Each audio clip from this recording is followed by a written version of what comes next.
We have Karolis here. Karolis started this project about a year and a half ago. How long was it? We met in Barcelona during the job market. He had a very good idea. We had a lot of data. The paper is an analytical piece looking at what happens to the relationship between a bank and the firm when the bank goes through some troubles. It's a unique data set, and there are, I think, many important implications for Ukraine because many of the issues that are covered in this paper are also present in our banking market. So, Karolis, 45 minutes plus about 15 questions and comments. And we take questions as we go so that everybody's on board. Yeah, thank you very much. Hello, dear ladies and gentlemen. As Mikne just mentioned, my name is Karolis Liaudinskas. Thank you very much for inviting me here. Very big pleasure to be here. I'm doing the PhD at Pompeu Fabra University, and this is hopefully my last year because I'm on the job market. And next week we will meet some of you in Rotterdam for the interviews. So I'm very much looking forward to that as well. And today I would like to present to you my job market paper. It is co-authored together with Kristina Grigaitė from Bank of Lithuania. And she did an amazing, tremendous job, entrepreneurial job, getting access to the data. And this is actually the first and so far the only paper which is using that data, the credit register. So without her help, this project would not have happened. So very big thanks to her as well. The title of the paper is Loss of a Lending Relationship, Pain or Relief. So it's about lending relationships between firms and banks, and what happens to firms when they are forced to lose those lending relationships with banks. Is it painful or a relief for them? Do they start borrowing cheaper or more expensively as a result of that? And this will tell us something about switching costs. How costly is it for firms to switch from one bank to the other? So why is it important to think about lending relationships and switching costs? Well, the recent financial crisis showed us that lending relationships are in fact very important. There is evidence in other research which shows that those firms which had lending relationships during the crisis could borrow cheaper and more than those firms which did not have lending relationships with banks. And there is also evidence which shows that lending relationships with stressed banks, with those banks which were hit by the crisis the most, were not very helpful because those stressed banks increased interest rates to their customers, cut lending to their customers, and because relationships are known to be sticky and it's difficult and costly for firms to switch from one bank to the other, those firms which were stuck with those stressed banks were forced to pay those high interest rates, or maybe they couldn't get credit at all, and as a result they had to lay off staff, to cut investment, even to shut down, to go bankrupt. So in this paper we are asking how costly can it be for a firm to switch from one bank to the other. And basically this is the primary contribution of the paper, is the novel identification and estimation of these switching costs. So this is more the empirical part of the motivation, like more from the real life. Then there is another part of motivation comes from theoretical literature. So the theoretical literature explains why switching can be costly, and this has to do something with information asymmetries. Now, there is a problem with identifying these switching costs because switching is endogenous, so firms only switch from one bank to the other only when it's beneficial for them, but not when it's costly for them. Right? So you cannot really observe these switching costs because that doesn't happen basically. They avoid the switching costs. So again, this is how we contribute to the literature. We use bank closures which force firms to switch, whether they like it or not. And this is how we tackle this endogenous switching problem. In order to understand a little bit better how information asymmetries can cause switching costs, let me just give you a quick example. Let's say that I'm a bank, and here is a firm which has a relationship with another bank. Okay? Now, if that firm comes to me asking for money, to me it's immediately suspicious. Why are you coming to me? I don't know you. If you are not capable to borrow from another bank with which you have a relationship, which knows you, to me it's a signal that you must be a bad firm, or at least a very risky firm, if even the bank which knows you doesn't give you a loan. Right? So I'm afraid of this winner's curse, that I can only win bad customers, so I'm going to charge you a very high interest rate, and I'm creating high switching costs for that firm. If it wants to switch, it has to pay a high interest rate. Now, so these switching costs basically come from this information asymmetry between me and the other bank about the quality of that firm. and the other bank can exploit the situation, can increase interest rate for that firm as well. Not too much in order to still hold up the firm, that's why it's called a hold up problem, but enough to extract some rents from that firm. Now whether, okay, actually I will expand on that a little bit later, but this hold up problem is shown to be reduced by transparency among banks. So if there is more transparency, for example, introduced by the credit bureaus, then this problem is alleviated. This was shown by, for example, Padilla and Pagano and Shapeli and Pagano. So in this paper, again, we are asking how large are these switching costs? How expensive is it for a firm to switch from one bank to the other? Do banks exploit these switching costs by raising interest rates to their own customers? And what causes these switching costs? Is it really these information symmetries that I explained?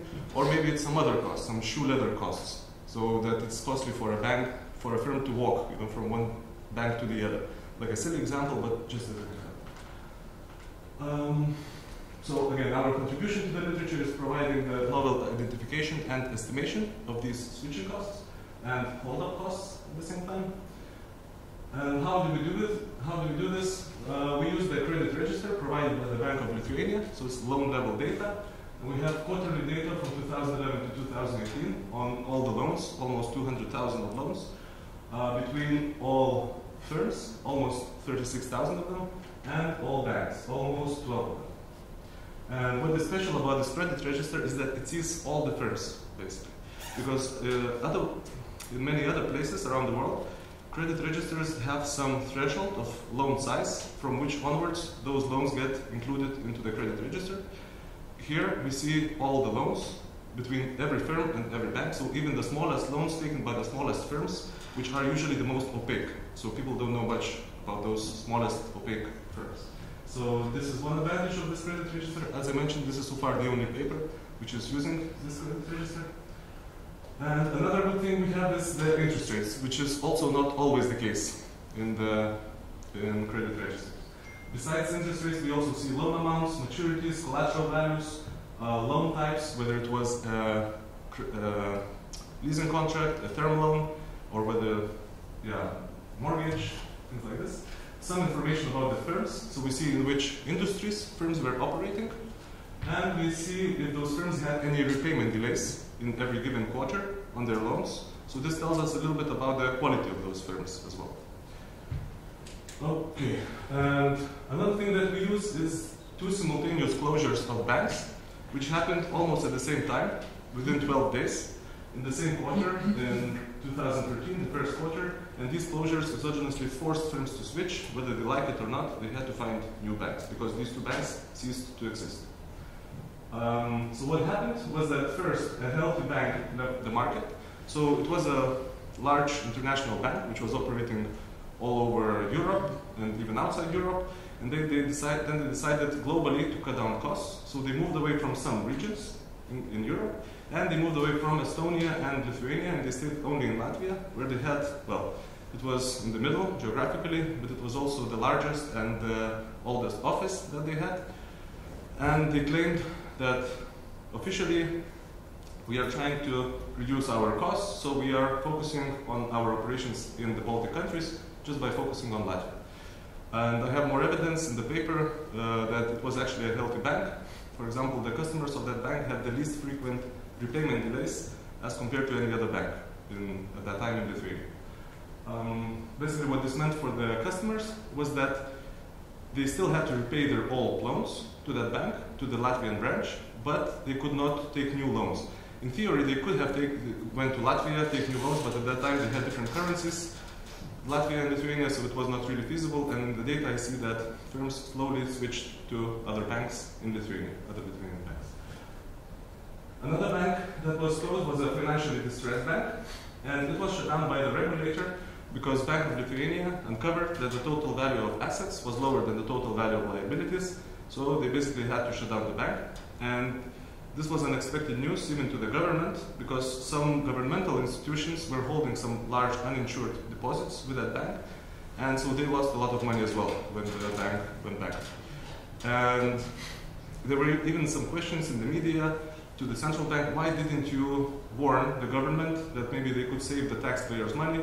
Of course, the central bank responded, we cannot do that because if you leak this sort of information, you may create a bank run, so you have to do this very quickly and unexpectedly so that nobody realizes. And the way the bank was resolved was the following. So the central bank invited KPMG to look at the distressed bank, loan by loan. It took 3 weeks for KPMG to do that. And they split the bank into the good bank and the bad bank. So the good bank included all the loans that were expected to perform normally, and the bad bank included all the loans that were expected to default. So the bad bank was liquidated, announced bankrupt, and the good bank was sold or assigned to another bank together with the deposits and some compensation to balance out the deposits and the loans. Technically, what this meant for the customers of the distressed bank, which were assigned to the good bank, was that they had to repay their old loans, but instead of doing this to the distressed bank, they had to repay them to the acquiring bank, to the account of the acquiring bank, because all these cash flows belong now to acquiring bank. But of course, they were not forced to switch to that bank, in the sense that they were not forced to borrow again from that bank. And in fact, less than half of all these firms which borrowed from this bank, more than half never borrowed from that bank and actually used the opportunity to switch to some other banks. And those firms were, on average, probably more, better quality, because those other banks were also better quality. Because this bank had similar reputation to this one. There were even some rumors. I mean, before it was clear that this bank was in such a bad shape as it appeared to be, but there were even rumors that these two banks might merge because of the similar clientele that they had. Okay, so later I will explain in more detail why, but I will just mention now that we are trying to focus on the good quality firms. And to identify those good quality firms, we do the best we can with what we have. So we use those firms, we look at those firms which never had any repayment delays, those which survived the shock, so they appear in the credit register both before and after the shock. Those which were assigned, those customers of the distressed bank which were assigned to the good bank, not the bad bank, and those which borrowed not from the acquiring bank, but from some other bank. So we have these 4 quality criteria, and we show that our results, our main results for this group, and then we show that our results also are robust if we include all the firms, including the, let's say, bad ones, the bad firms. A little bit less economically significant, but still statistically significant. But I will come to that. Karolis, I have a quick question.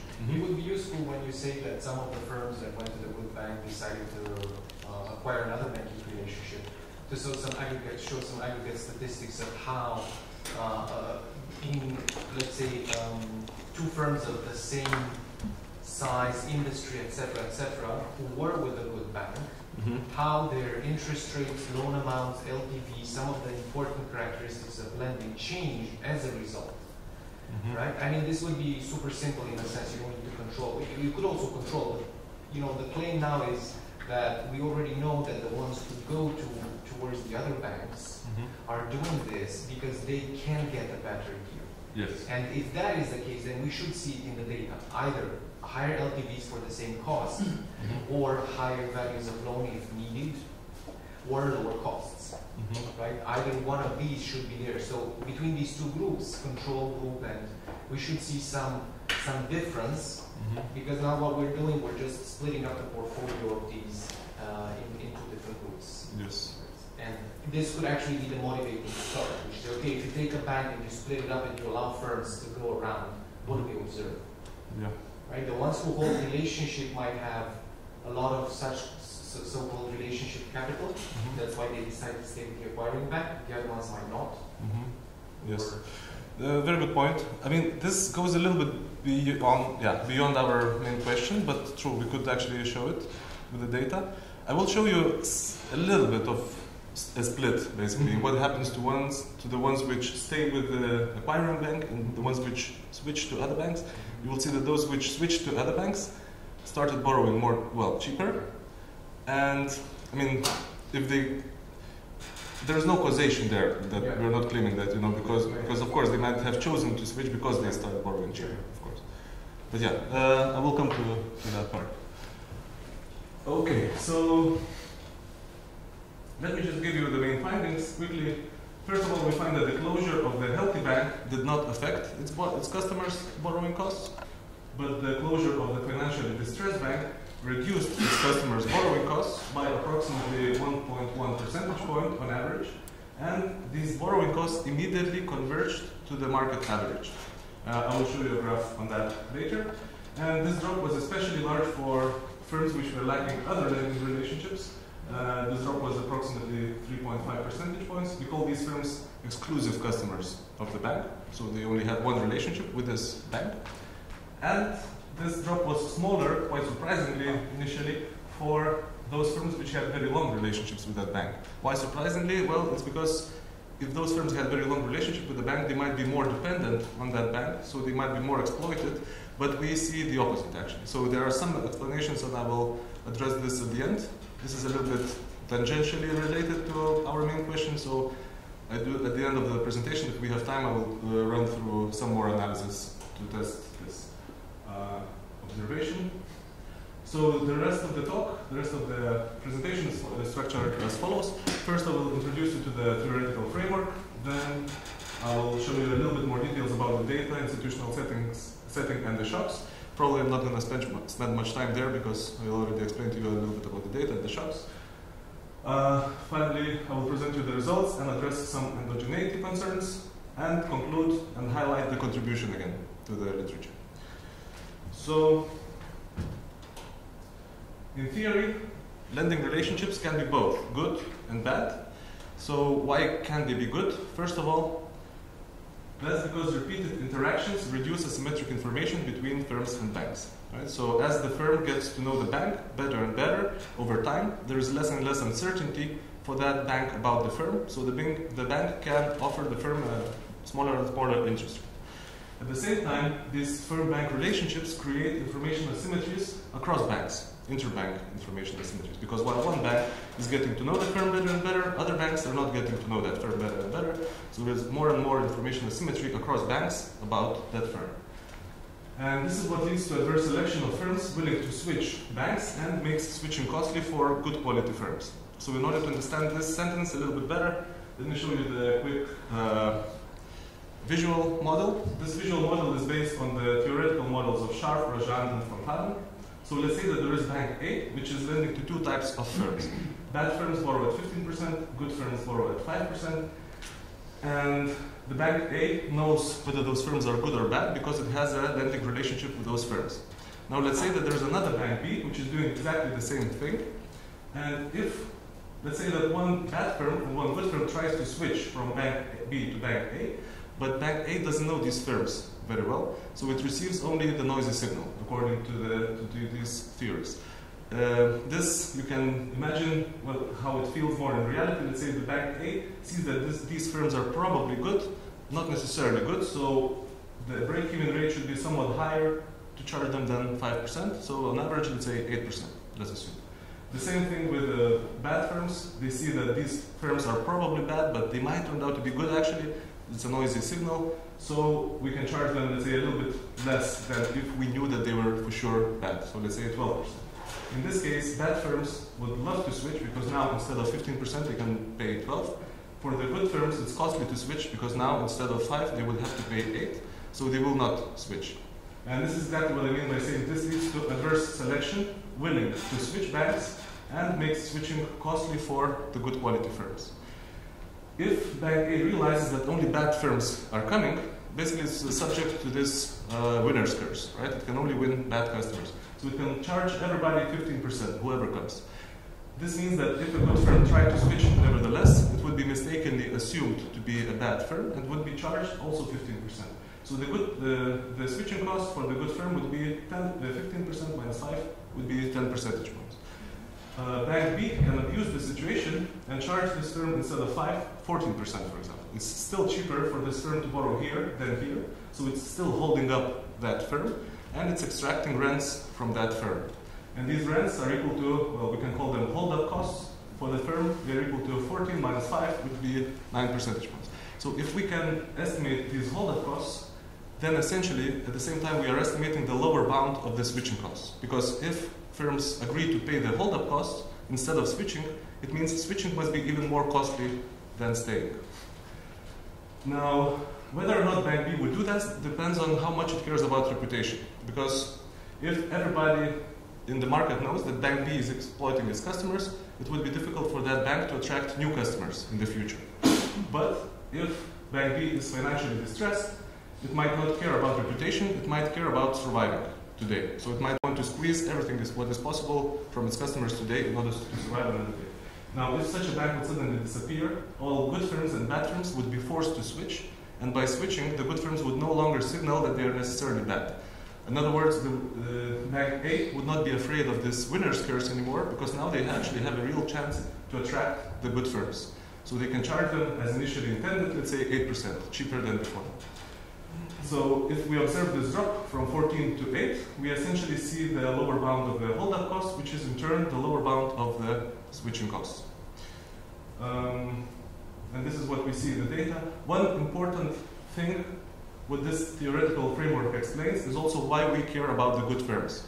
As you can see, the good firms are the ones which can be mistakenly assumed to be bad, so they are the ones which are subject to these switching costs and hold-up costs stemming from information asymmetries. I will come back to this a little bit later as well to elaborate more with the findings. Very quick question. So here we assume that the firm has absolutely no other source of financing its operations.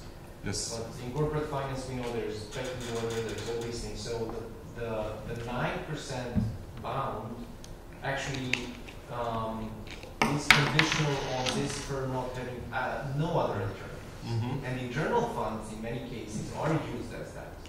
Yes. So this literature usually considers this from the viewpoint exclusively of I can only borrow in order to maintain my operations. Yes. If you allow for these internal funds to come into the picture, then, for example, cash ratios and stuff like that need to become an important variable in the empirical exercise. You know, it could be an interacting term and so on and so forth. If I'm a firm, I know myself that this happens.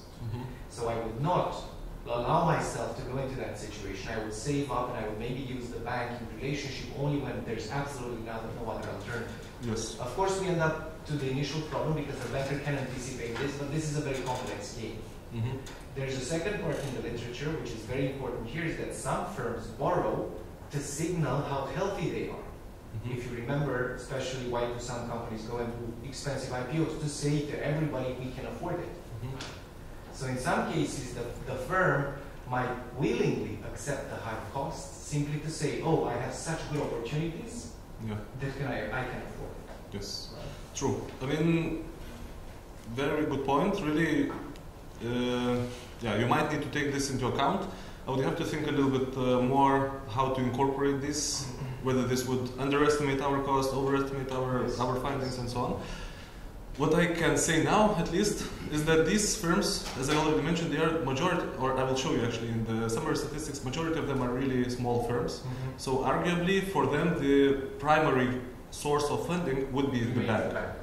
They probably cannot go to the market to borrow from, raise equity or corporate bonds or whatever. Internal funds, yes, but as you said, it becomes a complex game. Who thinks first about what the other things would. But good point. So this brings me to the data, and I already mentioned to you we use the quarterly level data from 2011 to 2018. You know the variables already, which I mentioned in the beginning. Well, we see the interest rate, the collateral values, loan initiation date, loan maturity date, loan type, industry in which firms are operating, loan outstanding amount, firm ID, bank ID, and before 2000. So we see this information for this period, from 2011 to 2018. We also have some information before 2011. So we only see the loan initiation date and loan maturity date between every firm and every bank. And this helps us to determine the length of the relationships between every firm and every bank, even before our main period, the sample period. So we don't need to assume that all relationships started in 2011. Okay, this I will skip. These numbers are too small, I guess, anyway, for now. So I will just remind you that we have in total almost 200,000 loans. Most of them are leasing contracts, followed by term loans and credit lines. Most of them are collateralized, more than 80%. Leasing seem to be not collateralized, but essentially they are, because leasing contract in itself is a contract where the leased good belongs to the bank until it's fully repaid. Average loan size, 250,000. Actually here, it's much larger than the median and even the 75th percentile. So this shows that majority of loans are actually pretty small. Loan maturity on average 3 years. Loan interest rate on average 4%. A little bit of information about the firms. In total we have 36,000. Most of them never had any repayment delays. 30,000 of them, 17% of them had at least one repayment delay during the whole sample period. Again, this is the average size of the firm, 1.3 million. This is estimated using only total loan to debt total debt to banks. We don't see the equity part, so we are underestimating a little bit the sizes of the firm, but this is the best we can do with this data. Again, this is much larger than the median and the 75th percentile, so majority of firms were actually really small. And okay, maybe that's more or less enough for now. Majority of firms, 2/3 or even more like 3/3, had only one relationship. Around 1/3, 1/4 had more than one relationship with the banks. Majority of firms, again, 2/3 had shorter relationships than 6 years on average. Almost 6,000 of, well, let's say 1/3 of them had longer relationships. So here I'm splitting the numbers actually of a snapshot taken just at the beginning of the sample. So that's why these numbers are a little bit different. At the beginning of the sample we had 17,000 firms in total. Okay, so we can come back to the slide if you want during the questions and answers session if you have more questions. Institutional setting. So a little bit of background about what was happening in Lithuania. So we have in total 12 banks. 5 largest of them were from Scandinavia, so the banking market is quite concentrated. These banks in total held 82% of all the corporate loans in terms of amount in the beginning of our sample. And this shows that firms really rely on banks. As you can see, the debt to banks, total debt to banks was 17 billion. For comparison, stock market capitalization was just 3 billion. Publicly traded corporate bonds was 1.3 billion. And if you take into account that majority of firms were actually small, so they were even more dependent on banks than suggested by these numbers.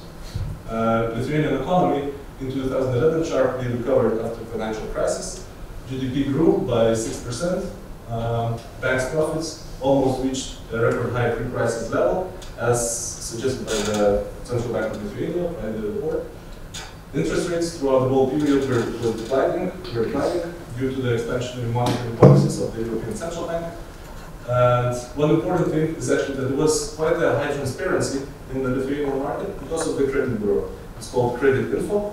Basically, if you are a bank and the firm comes to you to ask for money, you can ask this Credit Info to provide you with all the credit history, a very detailed 10-year history of that firm's current and expired debt contracts. So you know how many loans they had in their history, how big were those loans, what were the interest rates paid, did they have any repayment delays, how long were those delays. It was very detailed information.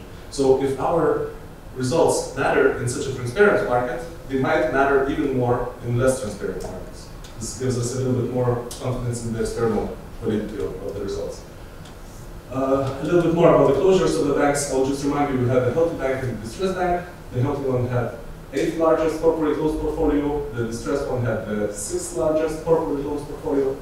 And this chart just shows you that in 2012, 14% of customers of the distressed bank had at least one repayment delay.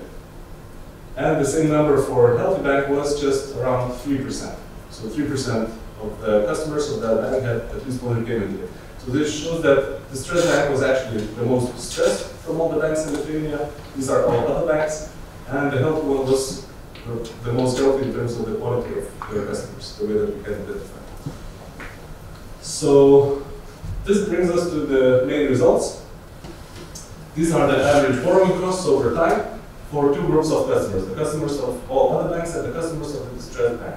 So as you can see, the customers of the distressed bank were borrowing much more expensively than the rest of the market. But when the bank failed, this is the failure of the distressed bank, when the bank failed, they started borrowing much cheaper than before and more or less at the same rates as everybody else in the market. So what this tells us is that the distressed bank was overcharging their customers, their good customers, and the fact that these customers agreed to pay these hold-up costs tells us that switching must have been even more costly. So this is how we identify and estimate these ex-ante switching costs for these firms. Now, how do we define customers? We look at this point of time, the failure of the distressed bank, and we look 1 year before that. If within that year a firm had any outstanding debt with the bank, we call that firm a customer of that bank. If that was the only bank with which it had a relationship, we call it the exclusive customer. And I will come to this in some next slides. How do we calculate borrowing costs? We look in each quarter for each firm. We look at the list of loans that they have outstanding, and we calculate the weighted average interest rate on all the loans that they had outstanding at that time. And we have one number for each firm, and then across firms we calculate a simple average, and in each quarter, and we plot it here for the two groups. From this point onwards, we only use those loans which were issued from this point onwards in order not to mix the loans before and after the shock. One more important thing to remind you is that here we're looking at the good customers, and in both groups, so to make these two groups also more comparable. So in both groups, these are the firms which never delayed any repayment during the whole period, during the whole sample period. And on top of that, these are the ones which survived the shock, so they appear in the credit register both before and after the shock. Those are the ones, the customers of the distressed bank, which were assigned to the good bank, not the bad bank, by KPMG, and those which switched to some other bank than the acquiring bank. Yeah. Now, I understand that there might be some remaining indigeneity concerns. Can I ask you? Yeah. So you said after 2013 you started to compute only the interest rate given you issued that, and before 2013 you computed a weighted average of all that issued, and some of those that could be issued many years ago. Yeah. There could be some change in interest rate. Maybe 2 years ago interest rates were much higher, and in 2012 they became lower. So did you check how this interest rate changed over time, or yes. Like So I will show you actually this among these indigeneity concerns. I have this as one of the indigeneity concerns that I will address. Basically, we use only, as for the robustness test, we use only newly issued loans throughout the whole sample. The reason why we don't use this as the main results is that then we lose a lot of observations, because we only use the newly issued loans, and then we cannot explore the heterogeneity across firms in terms of their size, quality, the age, and so on. But you're right, it would be better to do that way, but then we lose a lot of power basically to work with our data. And here we use all the loans which were issued up to this point. But from this point, these loans, it's not like we only use the newly issued loan in every quarter, we also use loans which accumulate. It's just that we reset, from this time we reset inventories to zero. But you're right, it's a valid concern. So coming back to these concerns, what we are claiming is that the failure of the distressed bank caused the good firms to be freed up from holdup, and that's why we see the rates dropping. But there might be something else which was caused as well by the failure of the distressed bank at the same time, and this something else is also affecting the rates. Or maybe this something else is affecting both the failure of the bank and the rates at the same time. So some examples of what this could be. One example could be the deterioration or realization of firms' quality caused the bank's closure and at the same time affected the rates. But if this was true, then the rates should be affected upwards, not downwards. So in the worst case, if this is true, we are underestimating the negative impact on rates from the relationship breakup. I don't know if it is obvious. Basically, if there is a deterioration of firms, this pushes their rates up, right? So these rates should go up, not down, right? So we should be measuring the drop from somewhere here rather than here. So we might be underestimating the real drop, the full drop that happened due to the relationship breakup. Very similarly, bank's closure might have raised doubts about the quality of even the good firms, and maybe this affected their loan rates. But again, this should affect their rates upwards, not downwards. So again, we might be underestimating the negative impact of the relationship breakup on rates.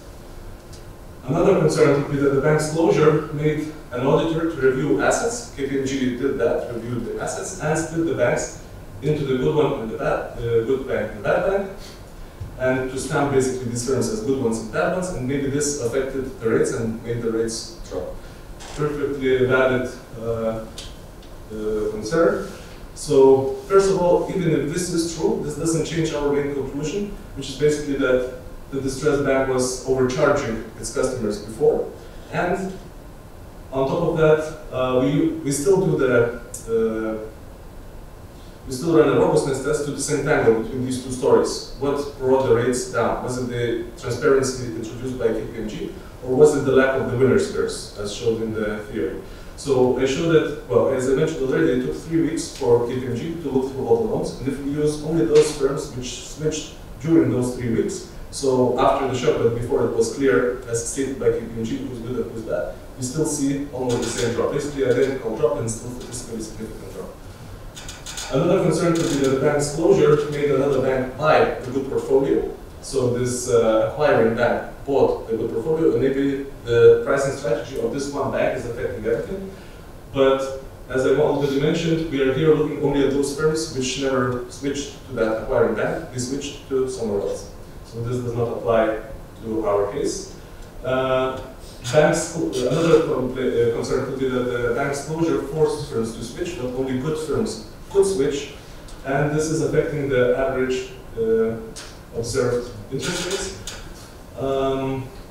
As I also mentioned, we are only using those firms which appear in the credit register both before and after the shock. So we are comparing the same firms with the same firms, same apples with the same apples.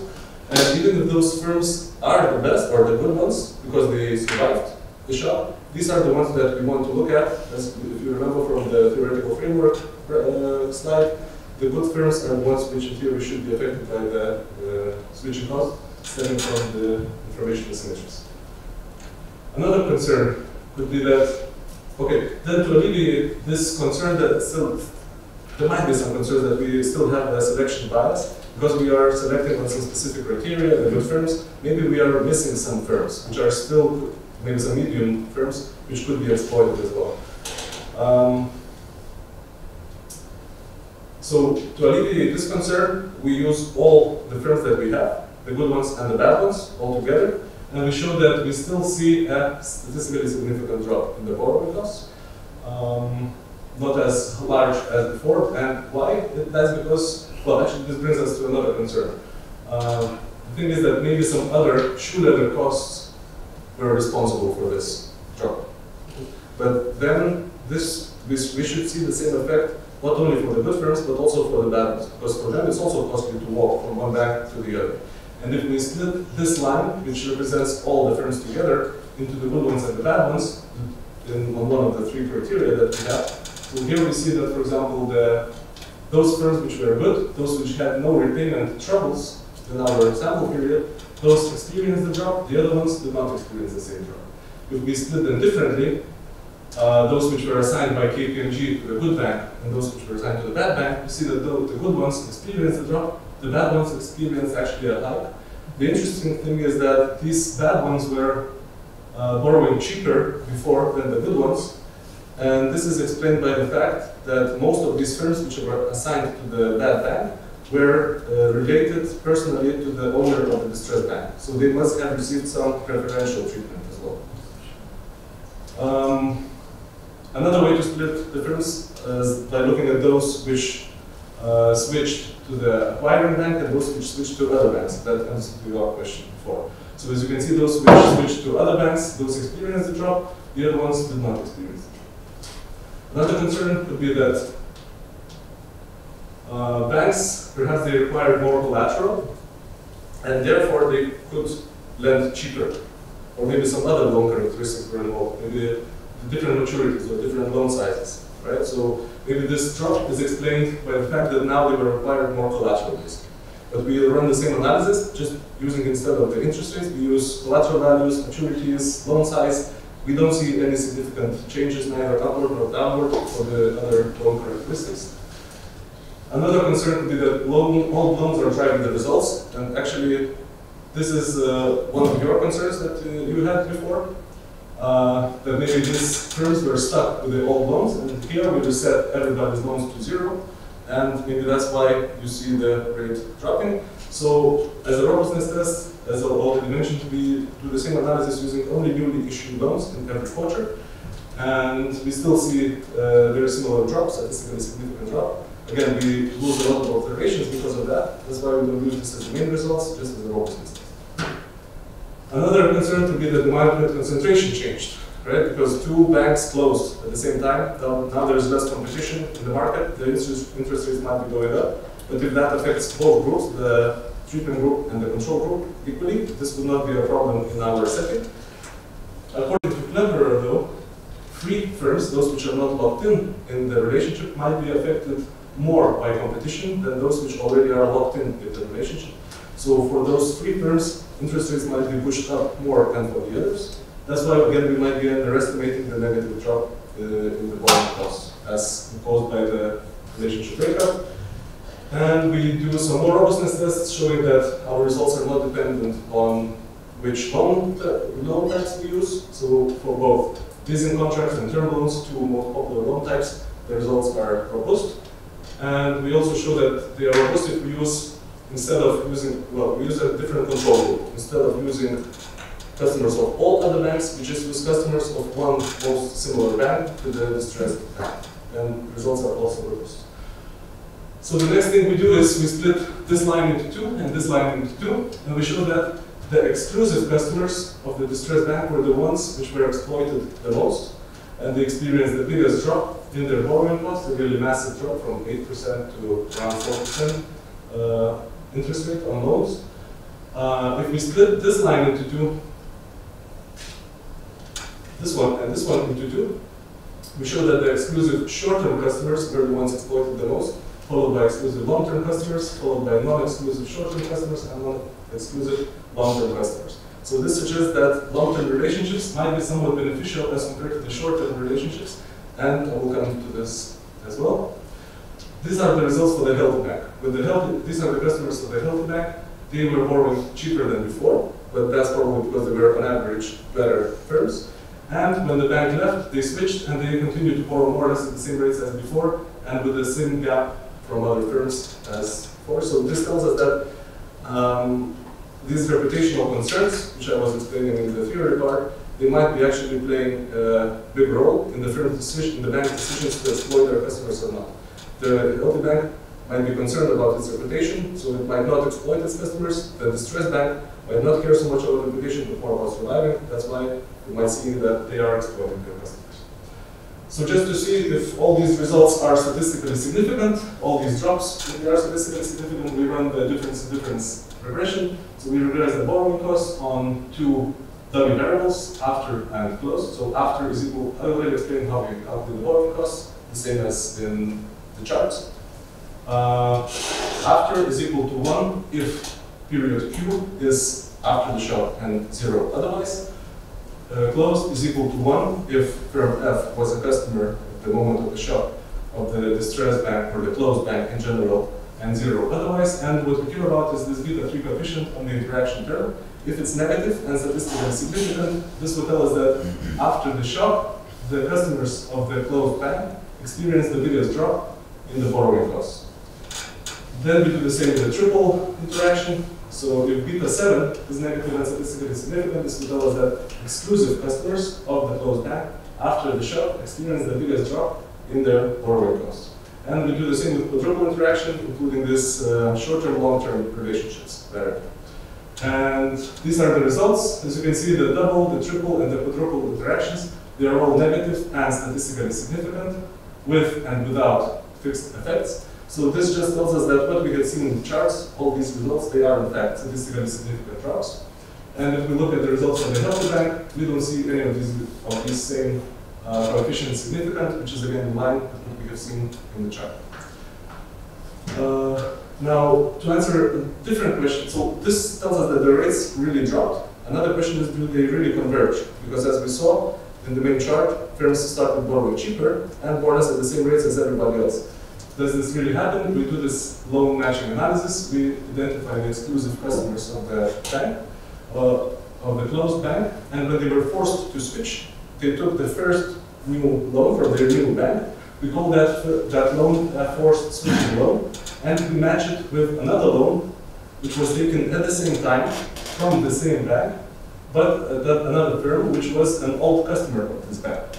And we make sure that these loans are similar in terms of their characteristics, maturity, collateral size, loan size, and also that these two firms are similar in terms of their size, as measured by the total debt, in terms of their repayment delays history, in terms of their industry in which they are operating, so all the information that we can have.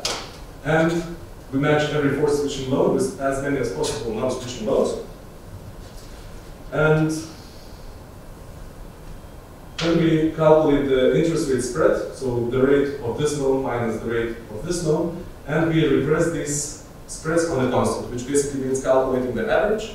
But if you do the regression, you can cluster errors at the same time. And this is important because every fourth switching loan was matched with many non-switching loans. So within these clusters, errors might be correlated.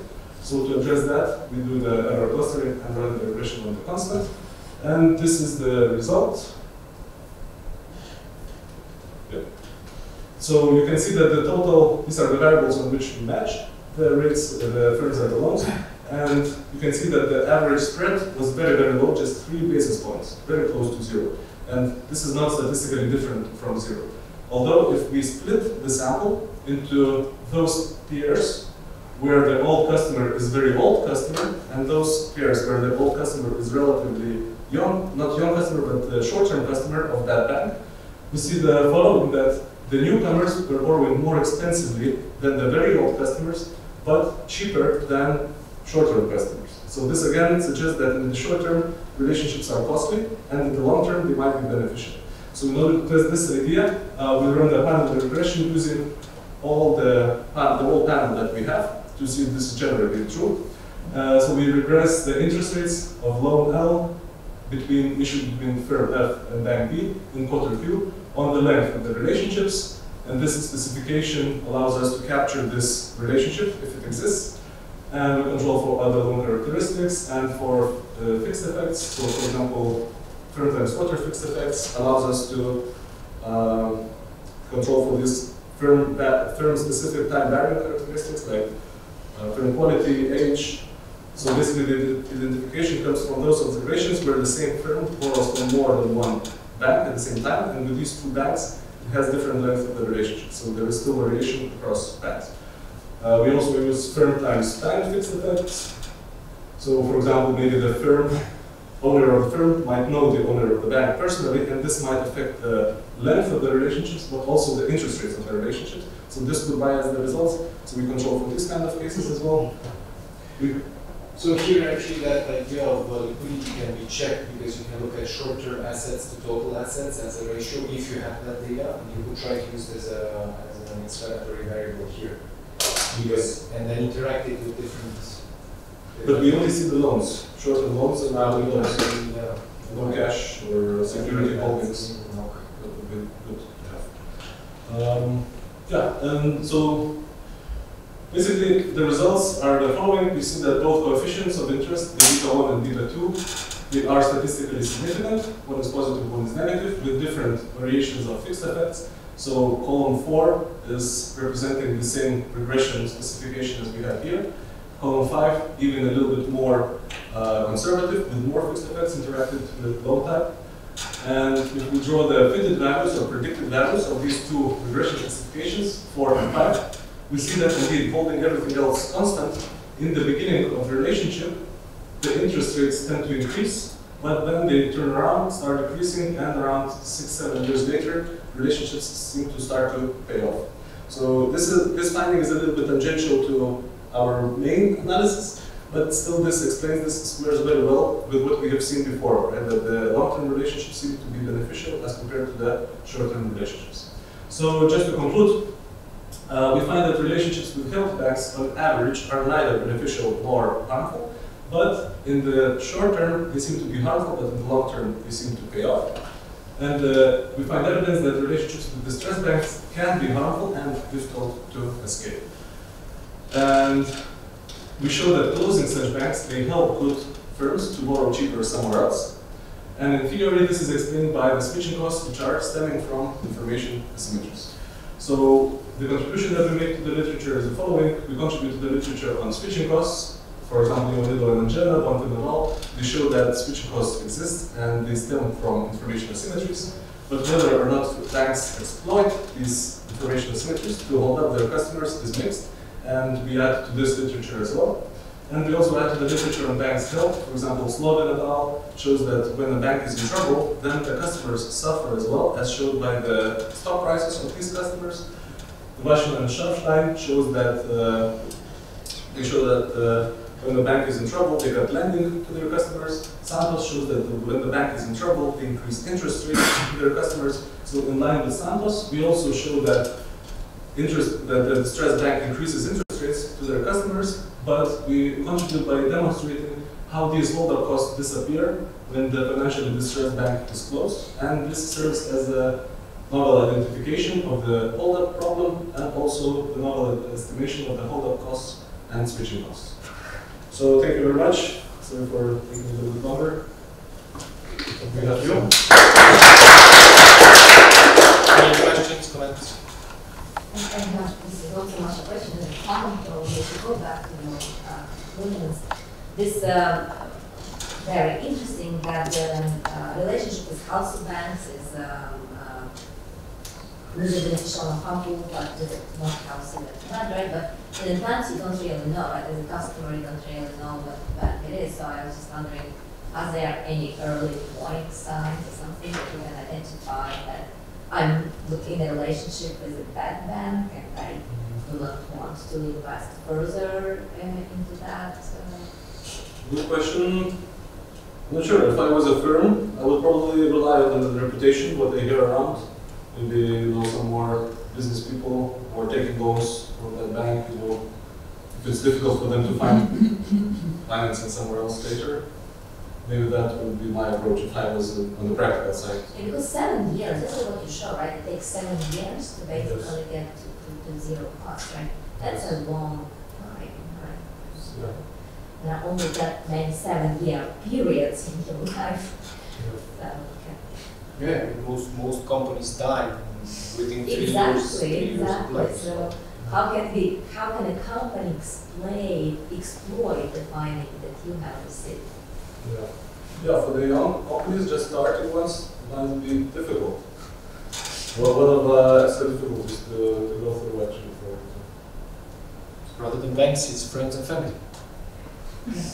which can be just as bad. Just as bad, right?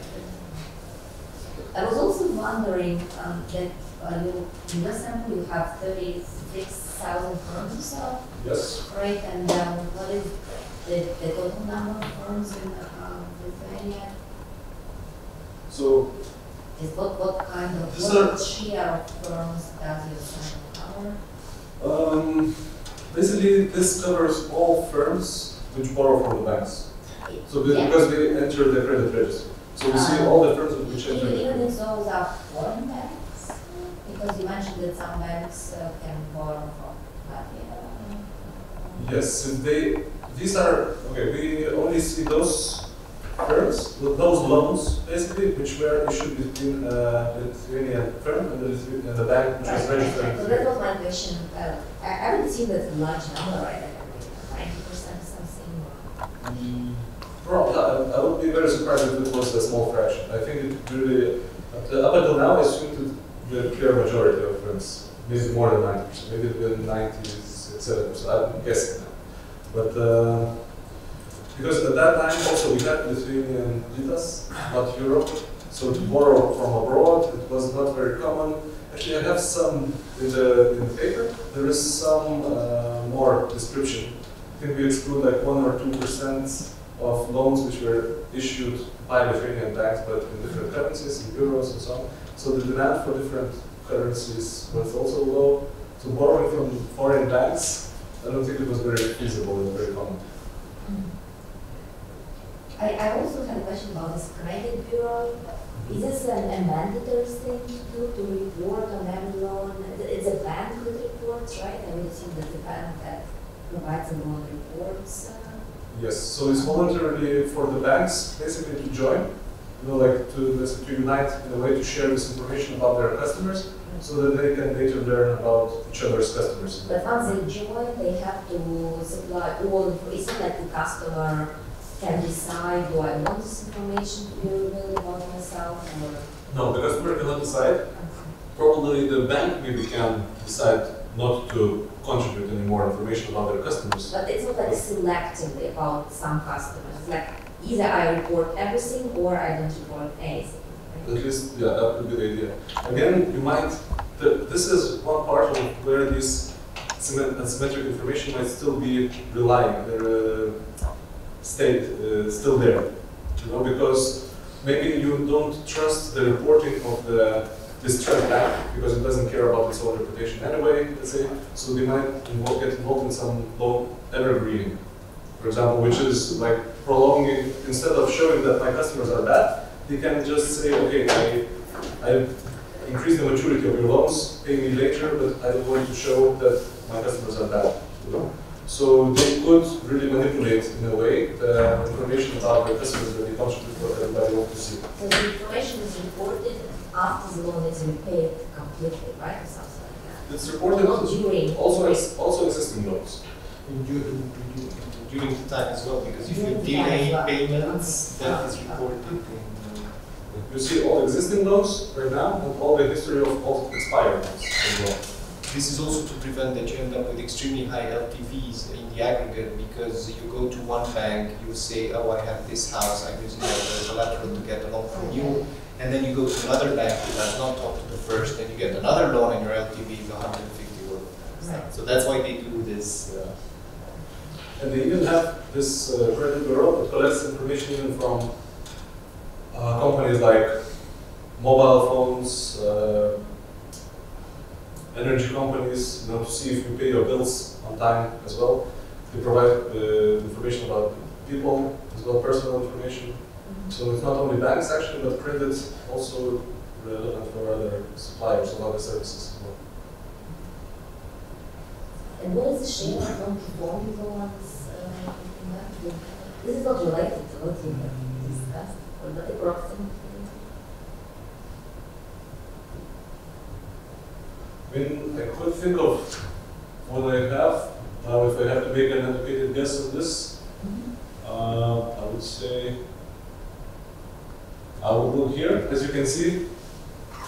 Well, in terms of, this is not more, it's more about the customer quality. Maybe. This, for example, shows that for the worst bank, there was 14% of customers had at least one repayment delay.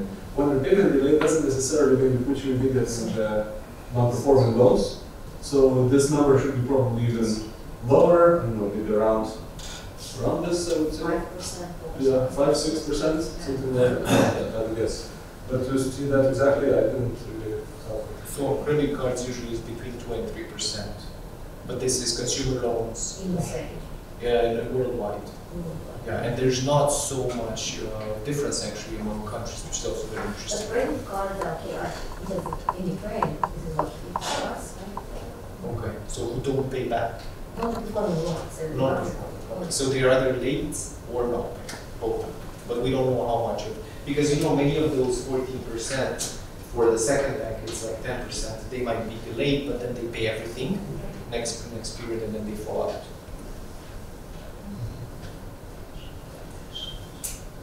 Any more questions? No, then thank you very much. Thank you. Thank you.